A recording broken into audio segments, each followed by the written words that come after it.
Well, the month of July is upon us. And if you're an NFL fan, this is pretty much the dark days before everything starts to ramp up at the very end of the month. So we decided to call a little bit of an audible tonight. We're just going to have some fun, and we are going to spin the infamous Jets wheel pretty much as long as we want to go tonight. So, everybody, it's going to be a little bit of a different show, but it's going to be a great time. But you know what's up. Same situation as always. It's 6 p.m. It's Wednesday night, and we are live.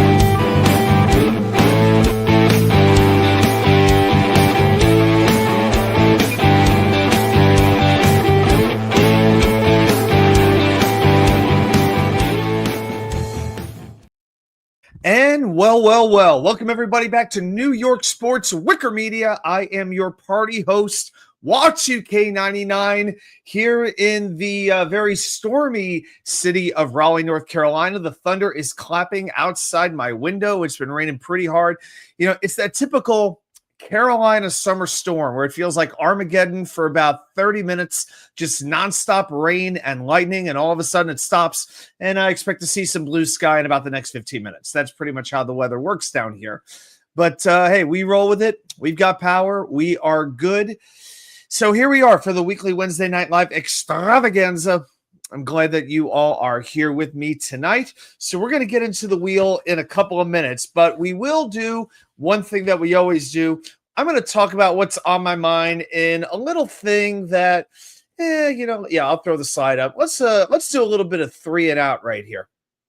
If the slide wants to come up, yeah, let's put 3. Let's do our 3 and out. There we go. Okay, a couple things on my mind really quick. First of all, the New York Mets. Holy freaking crap. What an embarrassment this team is right now.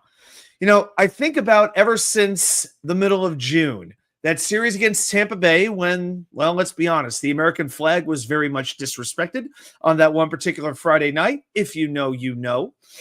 And the Mets, ever since then, have been the worst team in all of baseball. And I just look at 2 stats that really stand out to me.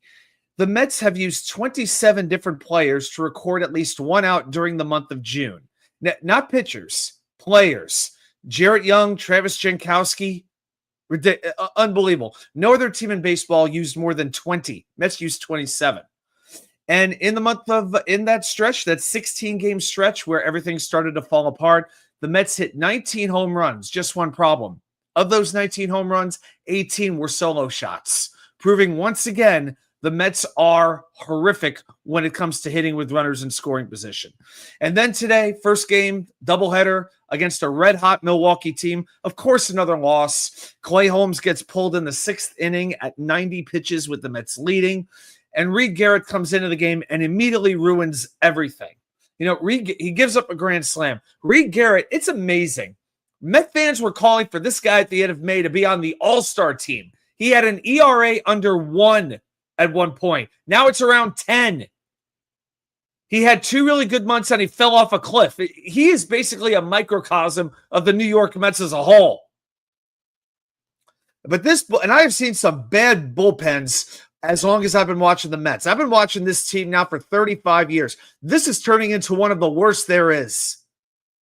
And speaking of the bullpen, game 2 tonight, who starts? Huascar Brazaban. Oh, yippee. I think I'll be watching soccer instead. And speaking of soccer, hey, the Gold Cup. Yeah, I'm going to talk about the Gold Cup. It's about the only good thing going on in the world of sports right now. But the quarterfinals of the Gold Cup were amazing. 3 of the 4 matches go to penalty kicks. Canada and Panama both upset. And tonight are the semifinals. USA against Guatemala from St. Louis. Mexico against Honduras from Santa Clara, California. And the finals will be Sunday in Houston. This is going to be the last big American tournament before the World Cup next summer, which of course will be in North America. And finally, the New York Knicks hire Mike Brown as their head coach. So Brown has been around a little bit, coached in, he was an assistant in Golden State and San Antonio under Steve Kerr and Greg Popovich. Coached in Sacramento. He's coached in Los Angeles, so he's used to the big markets. He's used to the superstars. And very recently in 2023, the Sacramento Kings under Mike Brown had the best rated offense in the NBA. So it makes sense that he's going to the Knicks, which are an offensive-minded team. The Knicks are going to be at their best when they're outscoring their opponents. They're not going to be as known for their defensive prowess. Now, and also, he's very good at working with big men. He worked with Sabonis in Sacramento, very capable center. Now he gets to do it with Karl Anthony Towns. And I like that he was on a team recently with a superstar point guard and a superstar center. It's basically a carbon copy, a precursor, a blueprint for what he's going to have here in New York. Now, does that mean he's going to be better than Tom Thibodeau? I can't answer that question for you. I can't say I'm overly excited about it, but I felt the Knicks did need a coach with experience for a team that is ready to win the whole thing. They need a coach who's ready to win the whole thing. So let's see what Mike Brown is capable of doing. All right. Well, I think that's about enough of that. And let's put the wheel on the stage. So here we go, everybody. By the way, if you're hanging out, feel free to leave a comment in there. Just let me know that you're here. Feel free to say hi if you would like. All right. And we're doing this just because, it's the 4th of July weekend. Not a lot of news going on. Just a little way of having fun. So to decide what wheel we're going to do, I thought to myself, I think we got to come up with a wheel to decide what wheel we're going to spin. It only seemed natural. So that's what I've got here. So I've got a bunch of different wheels. I've got head coaches.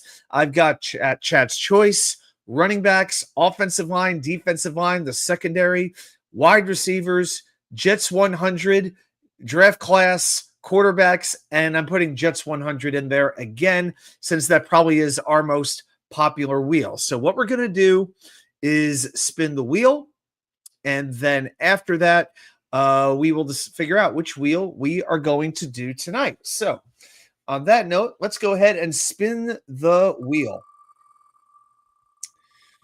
All right, what wheel are we going to land on? And it looks like it's going to be the defensive line. Okay. All right, so we're going to do a wheel on defensive lineman. Okay. All right, so let's go ahead and pull that wheel up. There we go. All right, now let's go ahead and hide this. All right, so for anybody who may be brand new, rule's pretty straightforward. We spin this wheel. We've got a whole bunch of Jets defensive linemen through the years. We've got the greats. We've got the stinkers. We got a little bit of everything, and we are going to try to blind rank this list from 1 to 10 as we go along and see if we can get that list 1 from the best player to 10 down to the worst players. So let's go ahead and spin the wheel. There's a couple of stipulation spots as well. All right, spin number 1.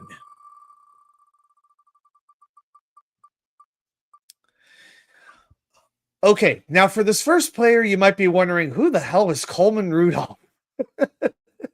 Like I said, you will not have just the greats on here. You will have a little bit of everything. So Coleman Rudolph was drafted by the Jets, I believe, in 1993, was with the Jets for 1 year, played 4 games, had 5 tackles, and was gone the next year on his way to the Giants. Played 3 years with the Giants, did absolutely nothing with the Jets, basically. I got 5 tackles in 4 games. No sacks, no forced fumbles, well, yeah. Coleman Rudolph. So we went a little bit deep with that one. I'm pretty much gonna this is gonna be a 10. Coleman Rudolph, spot number 10. Let's go ahead and throw that in the chat so everybody can keep track of that.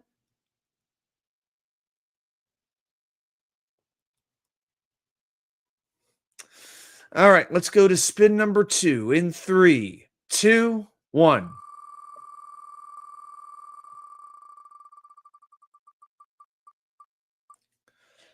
Oh boy, if it landed on Vernon Golston, he would have had some serious competition for that number 10 spot. Damon Snacks Harrison. Yeah, one of the first Sons of Anarchy, along with Wilkerson and Richardson. Yeah, Snacks was a pretty dang fine Jet. He was only here 4 years. Played 5 games his first year, then 16 games each of his next 3 years. Did leave the Giants and became an All-Pro and wound up having a 9-year career. But with the Jets, he had 11 in 4 years. He had 11 sacks. Let's see, 290. Not 295. Let's try that again. There, yeah, 11 sacks would have been way too much. 1.5 sacks. There we go. All right, 105 solo tackles as well, 7 quarterback hits, and then he left and was on his way. So I think what I'm going to do with Snacks, I can't put him at the top. I can't put him at the bottom. I think he's right in the middle, but because he wasn't here all that long, I'm going to put him a little bit lower on the list. I'm going to put him at 7. Maybe I should put him at 6. I just think we got a lot of good ones on here, and I think it's going to get better as it goes along.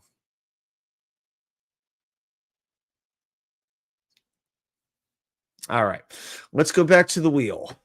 All right, we're going to go to spin number 3 in 3, 2, 1. Hey, Jets Mess, how you doing? All right, so we go to spin number 3, and we land on Bryce Huff. All right, so Bryce Huff came out of nowhere, undrafted free agent, and emerged to become a legitimately good NFL pass rusher before he left a year ago as a free agent, went to Philadelphia, and that didn't work out. Now he's traded to San Francisco. So in 54 games with the Jets, let's see, Bryce Huff, 17.5 sacks, and 10 of them came in his last year with the team.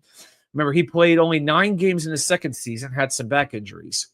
Also, he had 43 quarterback hits. So in 2023, 10 sacks, 21 quarterback hits, and 29 total tackles in 17 games played. Had a very, very good year.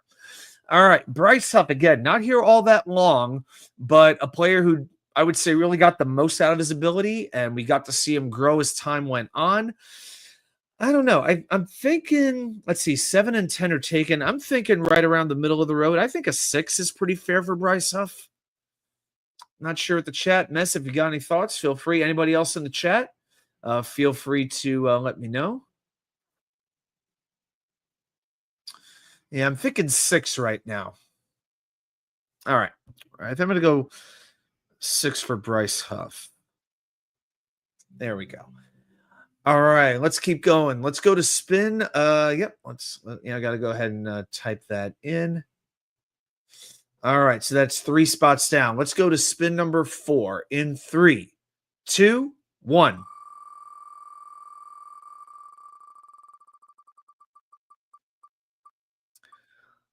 I don't think we're going to land on Huff. We're going to land on John Franklin Myers, who you hear some Jet fans talk about him. They basically want this guy inducted into the Ring of Honor after his career comes to an end. It is pretty amazing.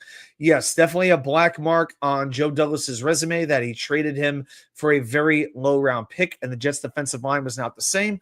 But Douglas did claim him for nothing, and just like Bryce Huff, he gave the Jets 4 good years. I wouldn't say he wasn't quite the pure pass rusher, but he was a very good two-way defensive lineman. Hey, Harlan Abraham, I see that you're here. How you doing?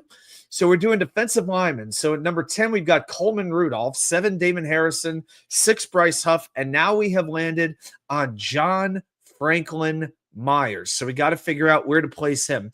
Now, JFM got a lot of quarterback hits. So in 4 years, 65 games, he had 61 quarterback hits, 17.5 sacks, 125 tackles, one interception, not bad, forced 1 fumble. So I would say that he was better before he got paid. I'd say that's pretty fair. So JFM, so I think about where we are. Bryce Huff at 6, Damon Harrison at 7. All these guys played 4 years. Would I put JFM above them at number 5 or below them at number 8? Yeah, to me, you could toss all three of these guys up in the air and however they land, I couldn't really argue with you. It just depends what you're looking for in your defensive lineman. Yeah, Mess is going 5. I think I'm kind of leaning that way too. So you got a few more people dropping in. How we doing, everybody? Welcome to Jets Wheel Night. No, we're not doing any stats or breakdowns or previews or predictions. We're just spinning the wheel tonight, just having a good time.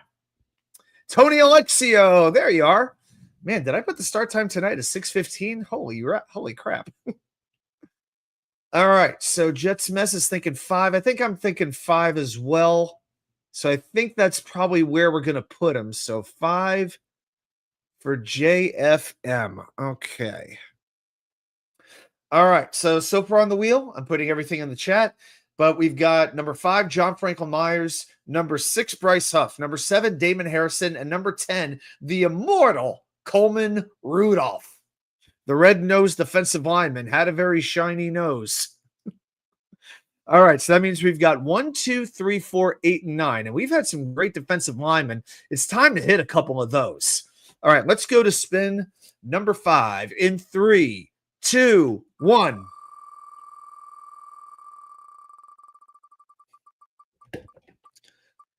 And we're coming to a stop. Oh, dear God.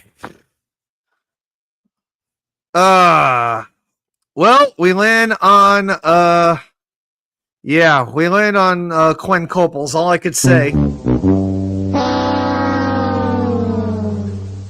That sums him up pretty well. So not that I really want to go through his just illustrious career in the NFL, but I pretty much have to. And we can't use 10 because Coleman, I will say this, at least he had 16 and a half sacks in 4 years with the Jets. All right, so he did get a few sacks over the course of time. 55 quarterback hits in 56 games, forced 2 fumbles. But you know what? When you're drafted as high as he was, I think he was drafted right around 10 or 11 overall. I know he was drafted pretty high. And it's not on this list. Yeah, just obviously did not go the way we wanted it to go by any stretch. So, yeah, Jets waived him. Miami signed him, and they waived him. Rams signed him, and then they waived him. So, yeah, his whole career, 16 and a half sacks, all with the Jets. I would go, he was drafted in 2012. Yeah, he was drafted in 2012. So that would have been under the Rex era. Yeah. Yeah, had 30 tackles for a loss, if you like that. So he would make a little bit of impact, but definitely not enough. You know what's actually scary? He's 35 years old. He's still young. All right, I think we got to put. I'm seeing 11. I'm seeing 10. The lowest we can go is 9. So I'm going to put Quentin Coples at 9. And all of a sudden, I'm wishing JFM and Bryce Huff. I wish I put them a little bit higher. Oh my gosh! All right. All right, so we'll go 9 for Coples. Yeah, I'll definitely do another wheel after this. Whew. All right, so all we've got left, spots 1, 2, 3, 4, and 8. So we got to start hitting it hard. All right, let's spin. Spin number 6. We got the whole sack exchange on here. Dennis Byrd, Sean Ellis. We got some good players here. Let's land on one of them in 3, 2, 1.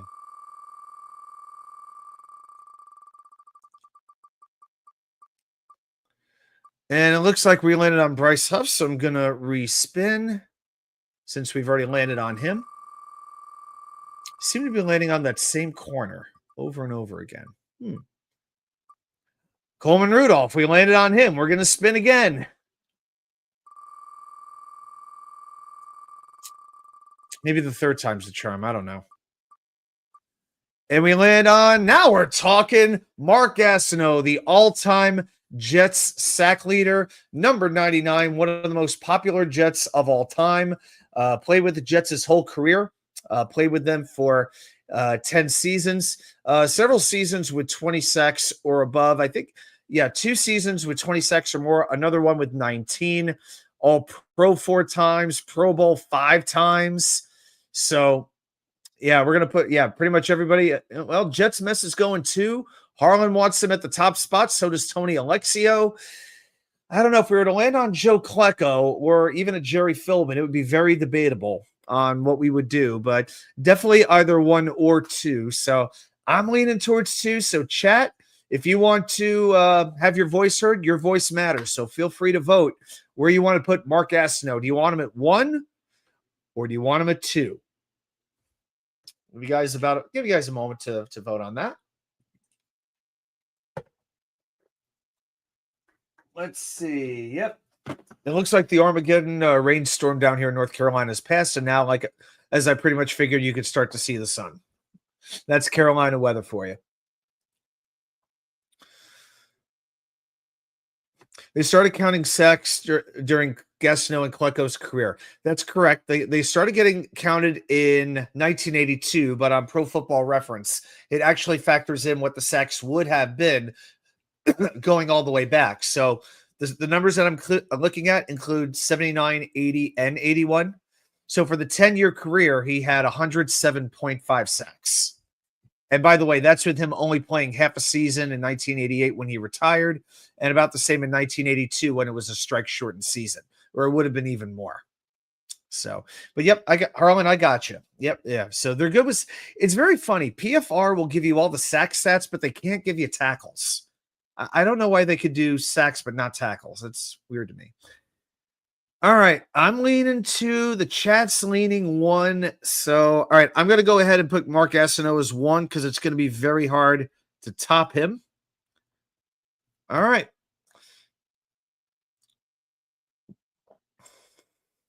Yeah, I understand he's probably applying another coat of Just for Men to his head right now. I mean, he's got that dark hair going like Jerry Lewis did in the last days. Okay, 4 spins left on this wheel. We got to fill spots 2, 3, 4, and 8. Going to be a tall order. Let's see if we can do it. Spin number 7 in 3, 2, 1. Give us some good ones. Give us some good ones. Oh shit. Dorian Boose. Just the name. Dorian Boose, one of the worst draft picks that Bill Parcells ever had. And this was a first round absolute bust. Okay. 3 seasons with the Jets, played 34 games, had a grand total of 0 sacks. 0. Had 16 solo tackles, 3 tackles for a loss. What? Oh my gosh. Yeah. No takeaways. Just an absolutely terrible pick. Man, oh man. Yeah, Jets released him. Washington signed him and quickly released him. And Houston signed him. They released him. And man, oh man. There's actually a question. Is Dorian Boose in the Hall of Fame? Not quite. All right, Dorian Boose is a clear 8. And to be honest, I would have to put him below Copels. You know, if we could reverse those two, I would absolutely do it. Yeah, maybe we'll land on the spot where we get to delete the last pick because, to be honest, I think Boose should be, yeah, he should definitely be lower than Copels. All right, we got to fill spots 2, 3, and 4. So let's go for spin number 8 in 3, 2, 1. Let's get the rest of the sack exchange. Maybe we could pull that off. Oh, stop. Oh, gosh. Henry Anderson. Well, he had one good year with the Jets, and that was about the end of that. All right. So he had come over. I think Joe Douglas, acquired him for, I think it was a 6th-round pick from Indianapolis. Had 3 years in Indy. Jets signed him. He had 7 sacks his first year, then 1 sack and a half over his next 2 seasons with the Jets. Was let go. New England signed him. He did nothing with Carolina. Then he retired. That's basically the entire story of his career. So, yeah, 8.5 sacks with the Jets in 3 years. 28 quarterback hits, including 16 in 1 season. Not too bad. 14 tackles for a loss. Yeah, he's going to be in spot 4. All right. Yeah, not sure this is going to be a winning wheel tonight. All right, spin number 9. Here we go. Yeah, 8 Boose, which I think is how they pronounce the word bus in Canada when we're driving on the Boose. All right, spin number 9.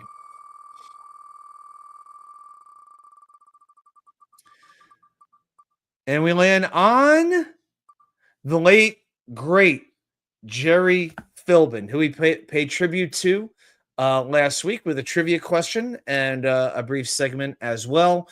Was with the Jets from 1964 through 1971, 72, actually, pardon me. And so his estimated number 65 sacks with the Jets in 9 years, two-time Pro Bowler, two-time All-Pro player, Super Bowl champion, and of course was also named to the all-time AFL team as well. So to me, yep, Tony agrees, Harlan agrees. Yeah, I think we got to put Jerry Philbin at spot number 2. I think that's very, very appropriate. Maybe the two best pass rushers in Jets history. Maybe Gastineau and Philbin have spots 1 and 2 on this wheel. All right. One more spin. Then I think, we'll do one more wheel. We'll just kind of see how everything's going. All right. One more spin on this wheel in 3, 2, 1. Trying to get between Jerry Philbin and Henry Anderson. So for spot number 3, we land on Pooha. Pooha.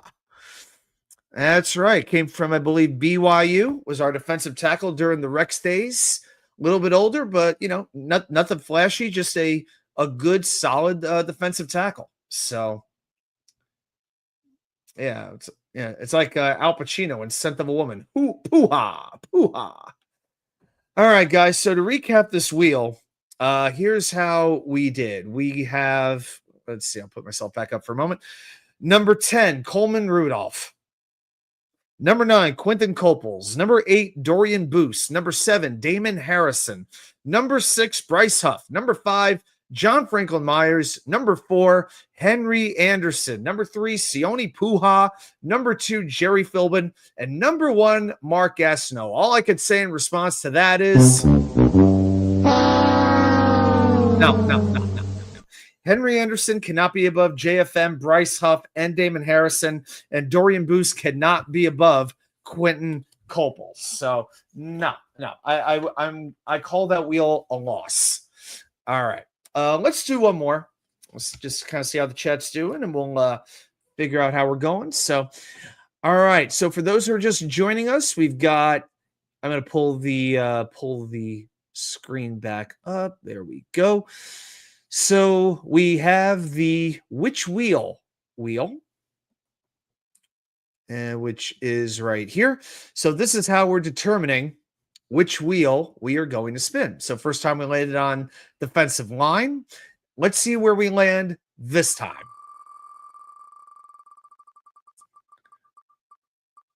And this time we're going to go, it looks like, to the opposite side of the ball. And we are going to spin the offensive lineman wheel. All right, this is going to be fun.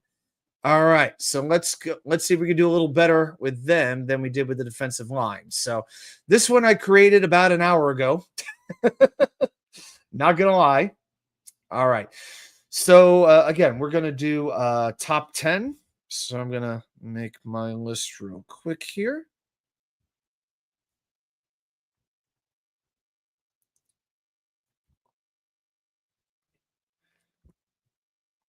All right. Hey, guys, thanks for hanging out too. Thanks for joining me on your Wednesday night.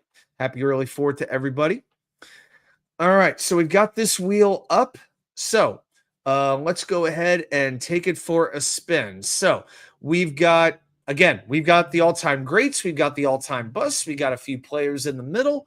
And I'll try to give you the best context I can with all of these players. So here we go. Spin number 1 for the very first time. The Jets offensive line wheel in 3, 2, 1.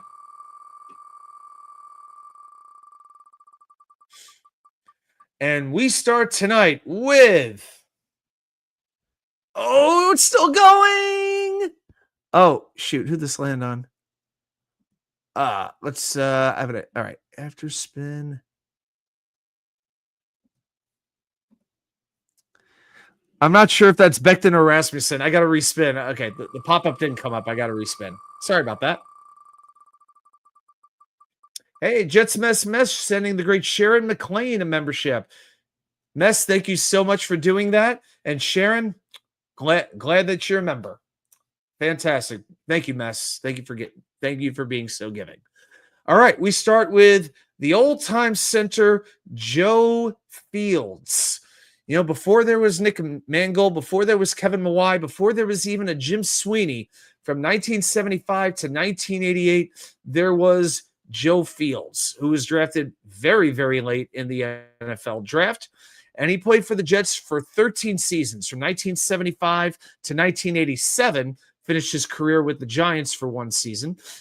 Two-time Pro Bowler, three-time All-Pro, including first-team All-Pro back in Harlan on Rasmussen. All right, we'll do Rasmussen after this then. Okay. I didn't get the pop-up, so I wasn't sure where it landed. All right. I'll give it to you then. All right. So we'll do Fields first, then we'll go to Rasmussen. So again, 13 years, 3 All-Pros, 2 Pro Bowls. It is kind of hard sometimes to evaluate an offensive lineman, but you know what? You were there that long. Had some team success, not a ton, but got to the playoffs a few times and was very solid and reliable. So Joe Fields, where are we going to rank Joe Fields? So chat, 1 to 10. Where do you want to put him?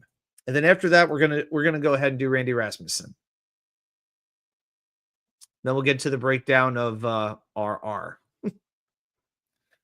Yeah, for me, I would put Fields definitely in the top 5. I don't think I could put him at number 1, but I think in that 3 to 4, maybe that 4-ish range, 3 to 4. I think that would be pretty fair. Yeah, I think around 4 for me. Let's see what the chat says. And then we got Randy Rasmussen, who, to be honest, I would probably rank higher because Rasmussen was a Jet longer than anybody, not who isn't a kicker. Right? So, yeah, 15 years for the Jets. So, never was named to any like awards or anything like that, but did win the Super Bowl. And when you play in 3 different decades for the Jets, that's saying something. All right, Harlan thinks 4 for Joe Fields. I think I'm about the same. Randy Rasmussen, again, steady, reliable, pretty much always there. I could go on I could go with a 3 for Rasmussen if I'm being. I could put him high, a little bit higher, although I hesitate to go 3 and 4 quite this soon. But I'm thinking either 3, maybe 5 for Rasmussen. So, chat, let me know what you're thinking about this one. There's a little bit of a tough call.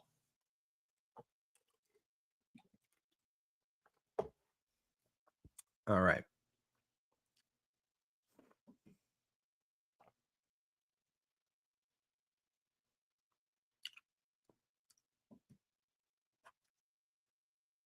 Okay, I'm thinking Rasmussen.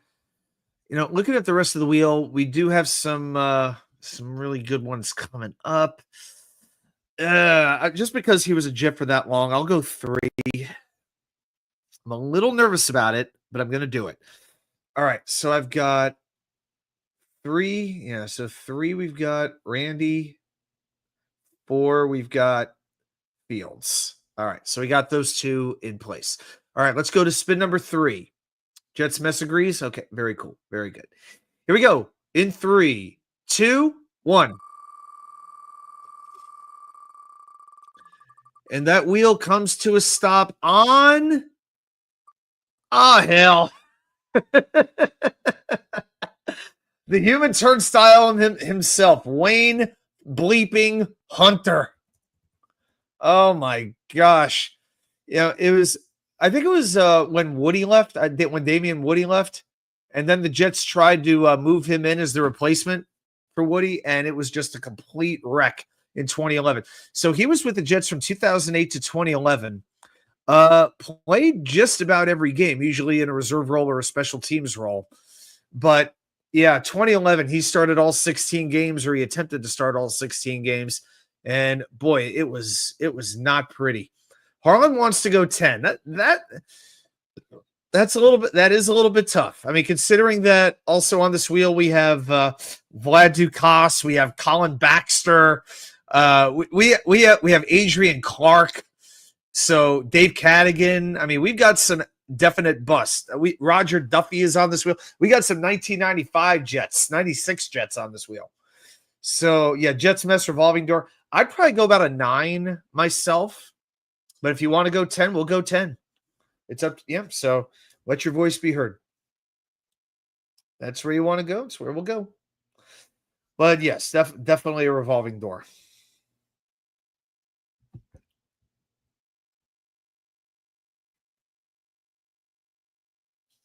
All right. All right. I think the chat wants to put him basically at the bottom of the list. So we're going to go Wayne Hunter. I'm going to put him at 10. All right. Cadigan was a better player than Hunter. All right. All right. I'm good with that then. All right. 10 is Wayne Hunter. Wasting no time in filling that one out. All right. Let's go to spin number 4 in 3, 2, 1.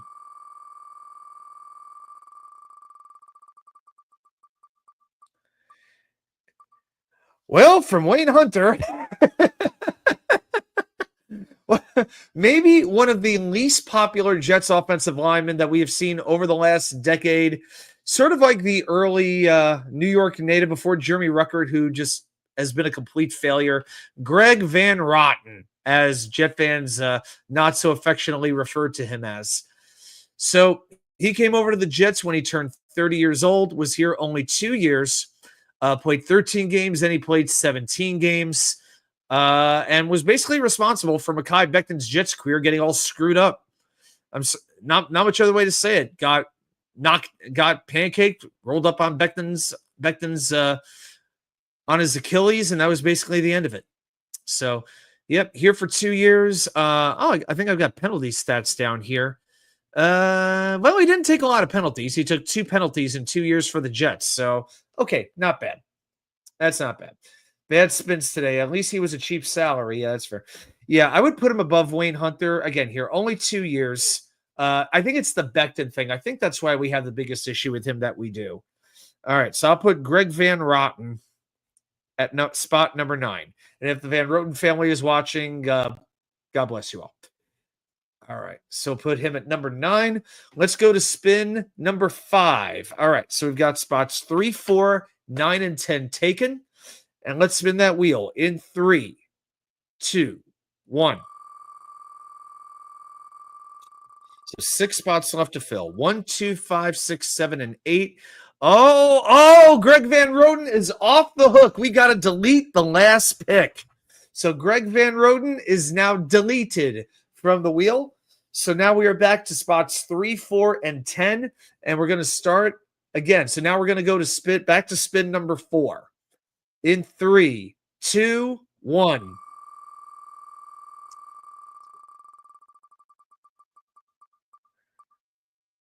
We're going back to Rasmussen. Yeah, we already landed on him, so we're going to respin that one.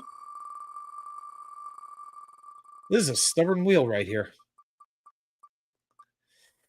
Well, we're going to go to the just iconic era, the mid-1990s Jets offensive line, and we're talking about Roger Duffy, who actually had a pretty long career in the NFL, was an 8th-round draft pick in 1990 by the Jets, was with them from 1990 to 1997 before going over to Pittsburgh. So he actually had an 8-year career with the Jets. So, yeah, played, didn't start, wasn't a full-time starter until 1994. And then he was a starter for 4 years at left guard and at center. All right. So, yeah, you all in the chat are going to have to help me a little bit with that one. I'm going to see if I can find some more stats. I can assure you no Pro Bowls for him. Yeah, we got like a punt return thing. How do you do with penalties? I think I got that. All right, so they started 1995, so he had 4 penalties in 3 years for the Jets. Not too bad. Okay. So Harlan's going with a 6 for Roger Duffy. Yeah, I mean, from what I'm seeing, I mean, a decently long career. Certainly not a great player, but not a complete liability. So I could go in that 6 to 7 range. I think that would be pretty fair. I mean, if Joe Fields is a 4, I'm thinking right around a 7 for Duffy. But if you want to go 6, I'll go 6. So, chat, let your voices be heard.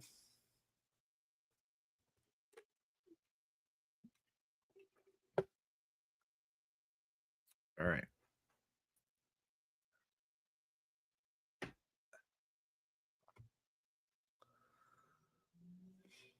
Well, looks like we got a bit of a split here between 6 and 6. Jets Mess wants 6. Okay. All right. Roger Duffy gets spot number 6.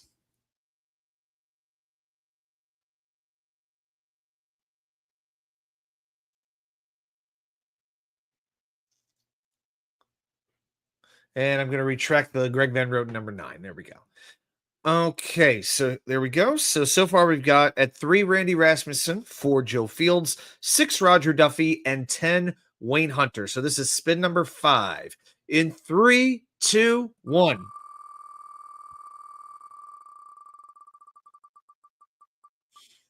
And it comes to a stop on. We got a good one coming up here. DeBrickashaw Ferguson, number 60 from the University of Virginia. And very well known, played every down as a Jet except one trick play that Eric Mangini called where he really wasn't needed on the field.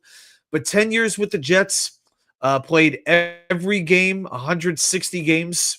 Even 3-time Pro Bowler in 2009, 2010, and 2011. I can't say he was ever the best left tackle in the NFL, but he was always a very good, solid one up until I would say maybe the last year or so of his career. When he started to struggle, started taking a few more penalties. But again, availability, durability, there's a lot to be said for it. Jet Smith wants to go highest number available. I'm not. I can't quite go that far. Not when you have Nick Mangold and guys like that on the wheel. I can't call him the best offensive lineman of all time, but I could definitely put him up there. Winston Hill is on this wheel too. I got to, to me, you got to factor him in. Kevin Mawai is on the wheel. So right, I think they did say equipment failure, but I know it was like a trick play on special teams. So Hartland's going 3, Mess is going 1. I'm thinking a 2 or a 3, somewhere in there. Let's see. Yeah, well, actually, 3 is already taken by Rasmussen. So you know what? I'm going to put DeBrickashaw at number 2. And I'm going to take a chance that with one of these last 4 picks, we land on one of those, like 3 or 4 other guys. That's got a good feeling. All right, so Brick gets spot number 2. All right, so to recap where we are, number 2, DeBrickashaw Ferguson. Number 3, Randy Rasmussen. Number 4, Joe Fields. Number 6, Roger Duffy. Number 10, Wayne Hunter. So what that means is we've got remaining spots 1, 5, 7, 8, and 9. All right, so it's about time for us to land on a couple of busts here. All right, so here we go. Spin number 6 in 3, 2. Yeah, the sun's out now. 1. The weather is so bipolar here, I swear to you guys. Oh, okay. We don't have to delete it. So we get Kelvin Beachum. Pretty again, another left tackle who is good, but certainly not great, known for his charity work more than anything, and has had a very, very long NFL career. Some would say a little bit of a journeyman, but he's been in the league for 13 years, had 3 years with the Jets in 2017, 18, and 19. Played 16 games, and 13 games. So, yeah, did play a pretty good amount for the green and white. As far as penalty goes, he took 17 penalties in 3 years. So I guess with Beachum, we're not going to put him at 1. I don't think we would put him at 9. I would think 5, 7, or 8. Remember, Roger Duffy's at 6. So Kelvin Beachum, again, here only for 3 years. I'm thinking actually below him. I'm thinking 7 sounds about right for Beachum. That's kind of where my mind is right now. So, chat, let me know what you think. So Kelvin Beachum. Yeah. So we got 1, 5, 7, 8, and 9 available. Where are we going to put them? All right. Okay, I think we're leaning. Okay, I think we're going to lean. I can't. 1, 5, 9 don't sound right to me. 7 or 8. Yeah, he was only here 3 years. Team wasn't very good. I'm going to go. Yeah. I'm gonna go with the. I'm gonna go with 7. All right.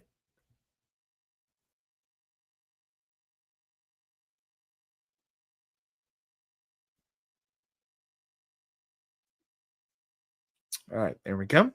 All right. Let's keep rolling. Spin number 7 in 3, 2, 1.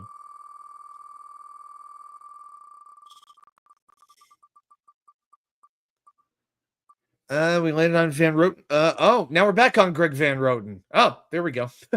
So Greg Van Roten has made his presence felt again.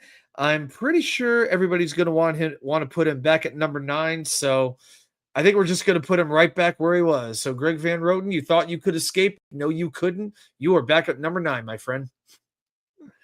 All right, and that leaves spots 1, 5, and 8. Okay. So let's go ahead and spin number 8 in 3, 2, 1.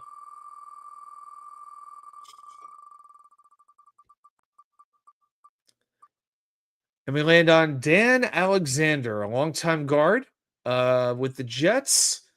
So don't want to get out of there. So Dan Alexander is sort of a lesser known guard. I feel like, yeah, he doesn't really get. I mean, if I had to pick him out of a lineup, to be honest with you, I really couldn't do it. But he was a Jet from 1977 to 1989, 13 years. Played 192 games. So yeah, once he was playing, he was playing pretty much every game, almost up until the very end of the season. So played right guard.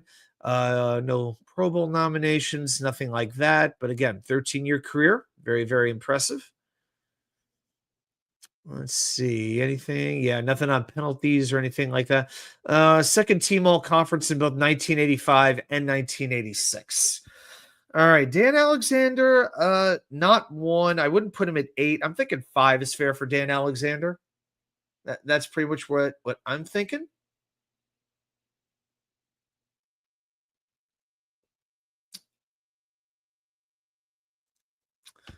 All right, chat. All right. Yeah, we'll go out. All right, so we'll go Alexander at 5. All right, I think we'll probably call it after this wheel, so we could all watch the Mets get their ass whipped again. I'll probably be watching. I'll be watching you. I'll probably watching soccer. That's how depressing things are. All right, spin number 9. We got to fill spots 1 and 8 in 3, 2, 1. So we need really good or we need really bad. And we land on David Williams, who was also on that just terrible 1996 offensive line. Probably best known for when he was with the Houston Oilers, was on decided rather than play football, he would be with his wife and his baby. Back when that was actually a huge controversy. Nowadays, nobody would turn their head at that, but back then it was a huge deal. So yeah, he played the last 2 years of his career with the Jets in 96 and 97. Just certainly the first team was horrific. Last team after that started to turn around a little bit. But yeah, David Williams is going to get spot number 8. And then finally, we're spinning for the top spot of the night. We got to get the top spot. So just to recap, from the bottom up, number 10, Wayne Hunter. Number 9, Greg Van Roten. Number 8, David Williams. Number 7, Kelvin Beachum. Number 6, Roger Duffy. Number 5, Dan Alexander. Number 4, Joe Fields. Number 3, Randy Rasmussen. Number 2, DeBrickashaw Ferguson. This wheel sounds pretty good to me so far. But it can't be a winning wheel if we don't have a number 1 caliber offensive lineman in that number 1 spot. So, ladies and gentlemen, let's do our final spin. And we're going to do it in 3, 2, 1. Spin.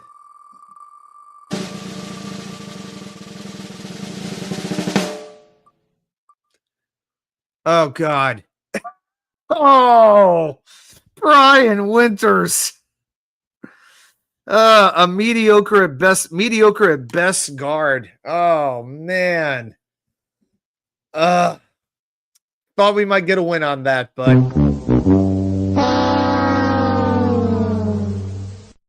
I will say this. It was better than the defensive line wheel went. But no, I was looking for Winston Hill. I was looking for Nick Mangold. I was looking for Kevin Mawai, one of those type of guys.